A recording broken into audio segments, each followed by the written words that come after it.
Hello everyone, कैसे हैं आप। सुप्रभात, गुड मॉर्निंग। और मेरे चैनल अशोक जांगट केमिस्ट्री गुरु में आपका एक बार फिर से हार्दिक स्वागत है, अभिनंदन है। और आज हम स्टडी करने जा रहे हैं जो ये टॉपिक है CFS, मतलब CFS का मतलब crystal field splitting in complexes. संकुलों में क्रिस्टल क्षेत्र विपाटन। विपाटन बोले तो विभाजन होता है, और ये टॉपिक इम्पोर्टेंट टॉपिक है। और ये BSc पार्ट 3rd ईयर में, 2nd ईयर में एंड क्लास 12th में, तीनों कक्षाओं में कवर करता है टॉपिक, और बहुत ही इम्पोर्टेंट टॉपिक है। और इससे आपके एग्जामिनेशन में क्वेश्चन आने की संभावना, बहुत प्रबल संभावना है, यूँ कहें 100% क्वेश्चन इससे पुटअप होते हैं। तो हम संकुलों में क्रिस्टल क्षेत्र विपाटन की बात करें, अर्थात संकुलों में क्रिस्टल क्षेत्र विभाजन, विपाटन बोले तो विभाजन, स्प्लिटिंग इन ऑक्टाहेड्रल कॉम्प्लेक्सेस। देखो, संकुल मुख्य रूप से 3 प्रकार के हैं। एक तो अष्टफलकीय संकुल एंड चतुष्फलकीय संकुल और वर्ग समतलीय संकुल। तो अष्टफलकीय बोलते हैं हम ऑक्टाहेड्रल, और चतुष्फलकीय बोलते हैं टेट्राहेड्रल, और वर्ग समतलीय को बोलते हैं स्क्वायर प्लेनर कॉम्प्लेक्सेस। तो यहाँ पर बात करें, हम पहले बात करें अष्टफलकीय संकुलों में क्रिस्टल क्षेत्र विपाटन, crystal field splitting in octahedral complexes. वे कॉम्प्लेक्स जिनमें केंद्रीय धातु परमाणु या आयन के साथ 6 लिगेंड उपसय संयोजक बॉन्ड, मतलब कोऑर्डिनेशन बॉन्ड द्वारा बॉन्डेड होते हैं, उन्हें क्या बोलते हैं, अष्टफलकीय संकुल कहते हैं। ध्यान देना, कभी कभी बहुत बड़ी गलतफहमी होती है, बहुत मिस्टेक हो जाती है, यहाँ पर कन्फ्यूजन होता है। अष्ट एक शब्द है और ये संस्कृत भाषा का शब्द है। अब इसका हिंदी में अर्थ हम देखें तो इसका मतलब होता है 8। और ऑक्टा के बारे में हम बात करें तो इसका अर्थ भी हम 8 या 8 लगाएंगे। तो अष्टफलकीय मतलब 8 फलक, और ऑक्टाहेड्रल मतलब 8 फलक संकुल कहते हैं। लेकिन ये बात बिल्कुल गलत है। अष्ट का मतलब आप 8 नहीं माने, यहाँ पर क्लियर कर लें, इसको आप 6 ही माने तो आप क्लियर अच्छे ढंग कर लगो। 6 लिगेंड, अष्ट का मतलब 8 नहीं है, यहाँ पर 6 माने, ठीक है ना। तो अष्टफल के 6 लिगेंड कोऑर्डिनेशन बॉन्ड या उपसय संयोजक बंध द्वारा जुड़े होते हैं, उन्हें बोलते हैं अष्टफलकीय संकुल।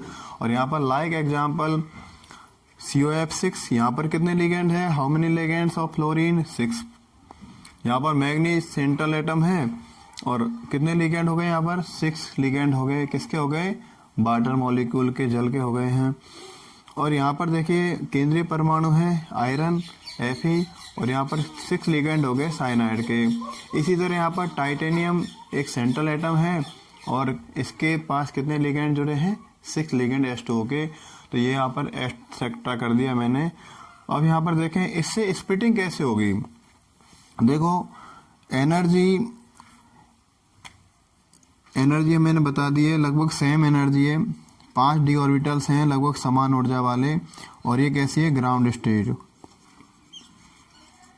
ग्राउंड स्टेट में मतलब जो निम्न ऊर्जा अवस्था में, ये अपनी न्यूट्रल कंडीशन में 5 d orbital dxy dyz dxz dx square Y square dz square, इन 5 d ऑर्बिटल्स की, d कक्षकों की एनर्जी कैसी है, समान एनर्जी है। लेकिन जैसे ही कॉम्प्लेक्स फॉर्मेशन होगी और लिगेंड के साथ कांटेक्ट होगा, इनकी एनर्जी समान नहीं रहेगी, एनर्जी डी जनरेट हो जाएगी, और यहाँ पर 2 लेवल बन जाएंगे। और वो 2 लेवल होंगे, 2 लेवल किस में कन्वर्ट हो जाएंगे, एक तो उच्च ऊर्जा स्तर में और एक निम्न ऊर्जा स्तर में। तो उच्च ऊर्जा स्तर में जाएंगे कुछ ऑर्बिटल तो, और कुछ ऑर्बिटल डी के निम्न ऊर्जा स्तरों में चल जाएंगे। इसको मिटा देता हूं मैं। देखिए, समान ऊर्जा वाले डी कक्षक जब कॉम्प्लेक्स फॉर्मेशन करते हैं, ड्यूरिंग कॉम्प्लेक्स फॉर्मेशन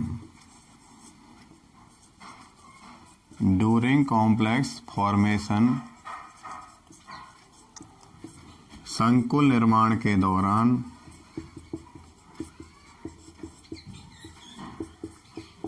संकुल निर्माण के दौरान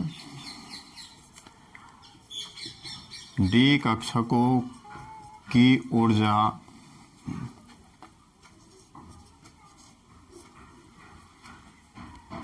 क्या हो जाती है? वितरित हो जाती है।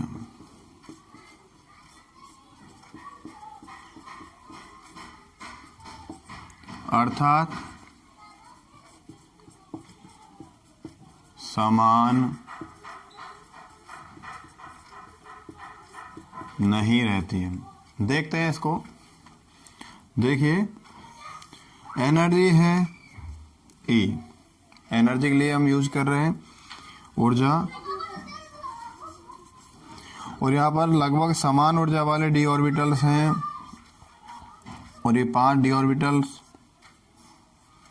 जैसे इसको कर दूं मैं dxy, dyz, dxz, dx square, y square and dz square. 5 d orbital कैसे हैं? समान ऊर्जा वाले। यानी कैसी एनर्जी? लगभग समान ऊर्जा है, ध्यान देना। अब कॉम्प्लेक्स फॉर्मेशन के दौरान जो लिगेंड के कांटेक्ट में ये ऑर्बिटल्स आएंगे तो क्या होगा? स्प्लिटिंग हो जाएगी।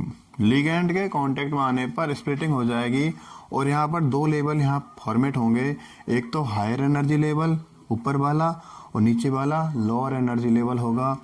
तो ऊपर वाला जो बनेगा, यहाँ पर 2 d ऑर्बिटल ऊपर चले जाएंगे और 3 d ऑर्बिटल्स निम्न ऊर्जा स्तर पर चले जाएंगे। ये लोअर एनर्जी लेवल हम बोल सकते हैं इनको। इसको बोलेंगे हम हाई एनर्जी लेवल, मतलब उच्च ऊर्जा स्तर। इसको क्या बोलेंगे?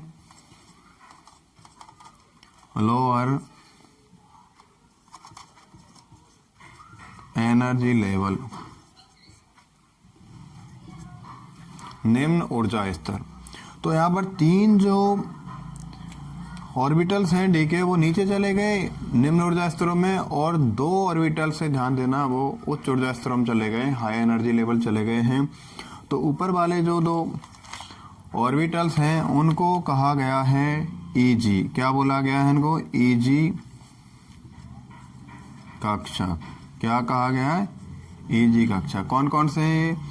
ये है dx स्क्वायर और y स्क्वायर, एंड दूसरा है dz स्क्वायर। 2 यहाँ पर चले गए हैं उच्च ऊर्जा स्तरों में। बाकी शेष जो 3 बचे हैं उनकी एनर्जी लेवल कम है, और उनको कहा गया T2G कक्षक। क्या कहा गया था? T2G कक्षक कहा गया। तो Eg कक्षक उच्च ऊर्जा स्तर वाले और T2G कक्षक निम्न ऊर्जा स्तर वाले। ध्यान देना इस बात पर। तो T2G में कौन आ रहे हैं? कल मैंने बताई थी बात आपको पिछले वीडियो में, dxy, dyz and dxz। There are 3 orbitals of dxy, dyz and dxz। ये एनर्जी के निम्न ऊर्जा स्तरों में चले जाते हैं। कुल मिलाकर ये अपनी एनर्जी लॉस करते हैं। एनर्जी कॉम्प्लेक्स फॉर्मेशन के दौरान इनकी एनर्जी लॉस्ट हो जाती है, तो ये निम्न ऊर्जा स्तरों में चले जाते हैं, और ये 2 जो ऑर्बिटल्स हैं वो उच्च ऊर्जा स्तरों में चले गए। अब यहाँ पर देखें, ये तो हुआ स्प्लिटिंग। समझ में आई बात? 5 समान ऊर्जा वाले कक्षक थे D, और D जब क्या होता? कॉम्प्लेक्स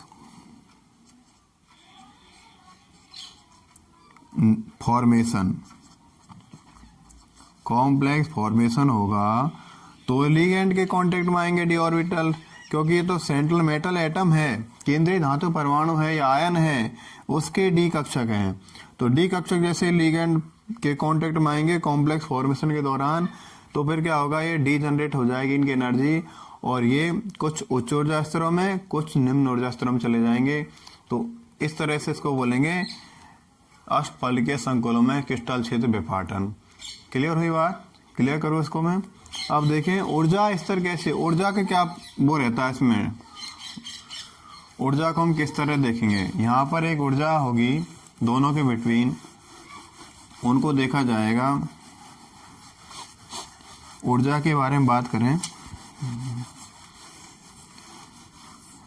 तो OH में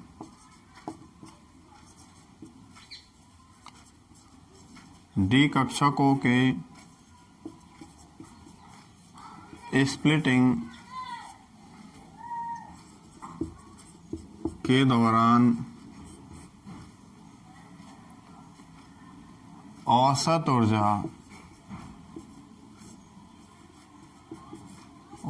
ऊर्जा को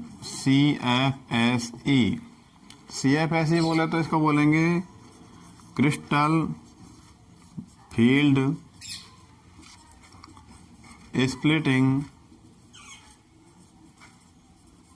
एनर्जी कहलाती है। क्या हो जाएगा, स्प्लिटिंग के दौरान औसत ऊर्जा क्या कहलाएगी, CFSE crystal field splitting energy, crystal क्षेत्र विपाटन ऊर्जा कहलाती है। ध्यान देना, एक CFSE और है, उसे बोलेंगे क्रिस्टल फील्ड स्टेबलाइजेशन एनर्जी, दोनों एक तरह के, ध्यान देना, कोई इनमें अंतर नहीं है। तो इसको हम देख लेते हैं। एनर्जी ऊर्जा, डी ऑर्बिटल्स एक समान ऊर्जा level, during complex formation, after then splitting के बाद EG और ये T2G। EG में 2 ऑर्बिटल थे और EG और T2G के बिटवीन जो एवरेज एनर्जी है, ये एवरेज दोनों का, उसको हम बोल देंगे डेल्टा O। डेल्टा एक एवरेज के लिए यूज किया गया है। डेल्टा O का मतलब ऑक्टाहेड्रल के लिए एवरेज एनर्जी, अष्टफल के लिए औसत ऊर्जा। अब ध्यान देना, कुछ जो ऑर्बिटल्स है हायर एनर्जी लेवल चले गए हैं, उनको क्या कहा गया, उनकी ऊर्जा हो जाएगी प्लस। ये एक एनर्जी पैरामीटर है, तो ये तो एवरेज हो गया डेल्टा O सबके लिए। तो O का मतलब ऑक्टाहेड्रल हो गया, तो इसका मतलब हो गया 0.6 डेल्टा O। तो EG के लिए जो एनर्जी होगा, CFSE का मान कितना हो जाएगा, प्लस 0.6 डेल्टा हो जाएगा। अब यहाँ एनर्जी क्या किया, एनर्जी लॉस की है, तो इसका जो एवरेज आएगा वो आएगा, इसकी ऊर्जा का मान क्या हो जाएगा, -0.4 आ जाएगा, -0.4 डेल्टा O, राइट। तो इसकी ऊर्जा कितनी हो जाएगी, T2G की -0.4 डेल्टा हो जाएगी, और EG कितनी हो जाएगी, 0.6 डेल्टा हो जाएगी। क्लियर हुई बात। तो इसका जो एवरेज एनर्जी है, ये इसको क्या कहेंगे हम, CFSE, right, crystal field splitting energy, crystal क्षेत्र और विपाटन ऊर्जा। तो ये तो था अष्टफल के संकुलों में क्रिस्टल क्षेत्र विभाजन या विपाटन, crystal field splitting in octahedral complexes. और इसमें हमने जो बातें की, ऊर्जा का विपाटन, नॉर्मली जो समान ऊर्जा वाले डी ऑर्बिटल्स होते हैं, ये डी ऑर्बिटल्स जैसे ही कॉम्प्लेक्स फॉर्मेशन होता है, उसके बाद ये निम्न ऊर्जा स्तर और उच्च ऊर्जा स्तरों में चले जाते हैं। निम्न ऊर्जा स्तर वाले T2G कहलाते हैं और उच्च ऊर्जा स्तर वाले EG कहलाते हैं। ओनली फॉर ऑक्टाहेड्रल कॉम्प्लेक्स है। ध्यान देना, सिर्फ और सिर्फ अष्टफल के संकुलों में ये बात है। आप ऐसे नहीं करेंगे कि और संकुलों में भी ये बात हो जाएगी, नहीं, और में अलग अलग होगा सब में। तो ये तो मैंने इसको यहीं विराम देता हूँ मैं, और इसके बाद हम अगले वीडियो में अगली क्लास में देखते हैं चतुष्फलकीय संकुलों में क्रिस्टल क्षेत्र विपाटन, और ये बात करते हैं नेक्स्ट वीडियो में, नेक्स्ट क्लास में। और बहुत ही इंपॉर्टेंट टॉपिक है BSc part 3rd year, 2nd year and class 12th के लिए। और तब तक आप खुश रहिए और देखते रहिए मेरा channel. Thank you very much, all the best.